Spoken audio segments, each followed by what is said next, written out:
குடிமகள், ஈரமே உருவான தமிழ் குடிமகள். சேரனாம், சோழனாம், பாண்டியனாம், தமிழனாம், வீரனாம். என்னம்மா கதை திரிக்கிறாய்? கதையா? கதை திரிப்பதும் கனவு காண்பதும் எங்கள் பரம்பரைக்கே கிடையாது. உள்ளதைத்தான் சொல்லுவோம், உண்மையைத்தான் பேசுவோம். போர் என்றால் சீருவோம், புலியைப் போல வாயுவோம். புலியைப் போல சீருவாயா? சீருவா சீரன் சீட்டுக்கு அடக்குவதேன் தாக்குவதேன்.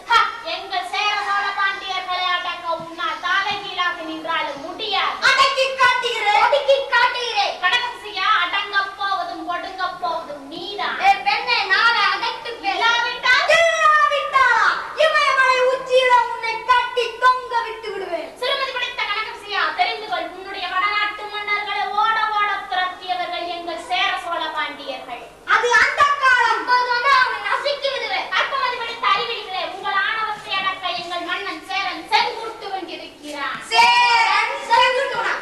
அவனை செதுக்கி விடுவேன், அவனை பொசுக்கி விடுவேன். கனகசியா, தூங்குகின்ற புலிகை சீண்டி விட்டாய், எரிமலையோடு விளையாடுகிறாய். உங்கள் நச்சு பற்களை பிடுங்க எங்கள் மன்னன் சேரன் செங்குட்டுவன் வருவான். உங்களுக்கு பாடம் புகட்டுவான். நான் வருகிறேன்.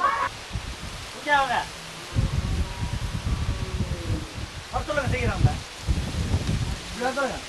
இந்த கருப்பு தொடுமட்டு இதுக்கு ஒரு கருப்பு தெரியும். அங்கே வந்து மாட்டுக்காம மன்னா வணக்கம். வாராணி உட்கார். அரசே, என்ன செய்து கொண்டிருக்கிறீர்கள்? கவிதை எழுதி கொண்டிருக்கிறேன் ராணி. ஓ, கவிதையா? உண்மையே சொல்லுங்கள், என்னை பற்றி தான் எழுதி கொண்டிருக்கிறீர்கள். கிட்டத்தட்ட நீ சொல்வது உண்மைதான் ராணி. ஓ, கிட்டத்தட்டத்தானா? முதலில் அந்த வாயை கொடுங்கள். அரசே, என்னை பற்றியா எழுதுகிறேன் என்று கேட்டதற்கு ஆமாம் என்றீர்கள். ஆனால் ஓடையில் தமிழை பற்றி அல்லவா எழுதியிருக்கிறது? ஆம் ராணி, உன்னை பற்றி எழுதினாலும் தமிழை பற்றி எழுதினாலும் ஒன்றுதானே. அப்படியானால் தமிழும் அழகு நீயும் அழகு என்று வரும். சரி சரி, சமயம் படித்தால் போதும், என்னை புகழ்ந்து கொண்டே இருப்பீர்கள். வாழ்க தமிழ், வளர்க தமிழ், உயர்க தமிழ். ஆறுகிர் சகோதரியே, அருந்தமிழ் சகோதரியே, வருக வருக. வாருங்கள் அக்கா, வணக்கம், அமருங்கள். நான் இங்கு அமர்வதற்காக வரவில்லை. அடடே, என் நாய்க்கு இந்த அக்காளுக்கு இன்று இவ்வளவு கோபம்? ராணி, உன் அக்காள் அருந்தமிழ் சகோதரி அல்லவா, அதனால் தான் இன்று புயலாக செய்கிறார். நண்பா, விளையாடாதே. நான் இன்று உண்மையிலேயே கோபமாக வந்திருக்கிறேன். கோபமா? என்ன சகோதரி சொல்கிறாய்? என்னக்கா, என்ன ஆயிற்று? இன்னும் என்னாக வேண்டும்? தாயை பழித்திருந்தாலும் பொறுத்திருப்பேன். என் உயிரினும் மேலான தமிழை அல்லவா பழித்து விட்டார்கள் அந்த தரிசர்கள். தமிழை பழித்தார்களா? சகோதரி, யார் அவர்கள்? உடனே அவர்களின் தலையை எடுத்து விடுகிறேன்.